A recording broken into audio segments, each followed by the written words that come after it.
రైతులని రాజకీయాలకు వాడుకోవడం ఒక వైసీపీ నాయకుడికి చెల్లిందే.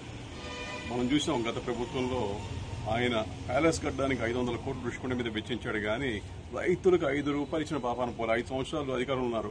ఒక్కసారైనా ఒక్క మామిడి రైతుకు 5 రూపాయలు ఇచ్చిన దాఖలాలంటే చూపించమని చెప్పండి. ఇవాళ వచ్చి కళ్ళబుల్లి మాటలు చెప్పడం, ముసలి కన్నీరు కాల్చడం, ఇది దండయాత్రలాగా వస్తా ఉన్నారు. ఎక్కడ పోయి మనం చూసాం, ప్రతి చోట కూడా పల్నాడులో గాని ఒంగోలులో గాని ఒక దండయాత్ర, రైతుల మీద దండయాత్ర.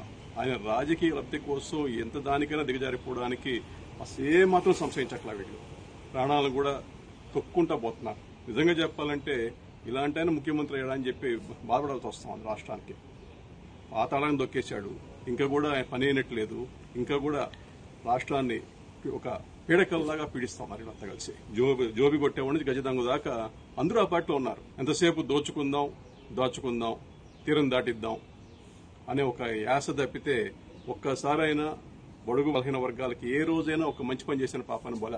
అది చేసాం, ఇది చేసాం, స్కీమ్ చేసాం, అది చేసాం అంటారు కానీ ఏం స్కీమ్ చేసావు? ఇవాళ ఏం మొహం పెట్టుకుని బంగారపాలెం వస్తున్నావు? ఏం చెప్పాలనుకుంటున్నావు? మీ అనుచరులది పెద్దిరెడ్డిది ఫ్యాక్టరీ ఉంది. నువ్వు అంతగా ప్రేమ ఉంటే ఆయన కొనిపించు, 20 రూపాయలు ఇచ్చి కొనిపించు. ఆయన దగ్గర డబ్బులు లేకేం కాదు, నీ దగ్గర డబ్బులు లేకేం కాదు. దొంగ డబ్బు మస్తుగా ఉంది మీ దగ్గర. ఒక సిండికేట్ లాగా చేసి ఇవాళ రాష్ట్రాన్ని అంతా కూడా సర్వనాశనం చేసే పరిస్థితి ఉంది. మనం చూస్తున్నాం.